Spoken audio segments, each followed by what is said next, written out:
مونږ سره دلته نور هم ملګري شته کسان شته هغوی سره به خبرې اترې کوو. خو دلته تاسو وکتل ان کیمرا چې مونږ سره داسې کسان میلاویږي وخت په وخت کله چې مونږ دلته راځو نو د دوی ویناوي چې زمونږ بیماری چې ده هغه کمه شوې ده، زمونږ تکلیف چې دی هغه کم شوی دی او مونږ په دویم ځل راغلي یو، مونږ په دریم ځل باندې راغلي یو.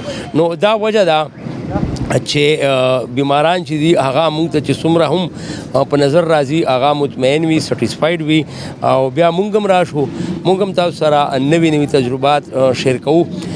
اخلو به یوه وړه شندمه د مینه پس به بیا مونږ سره یې ګورو به.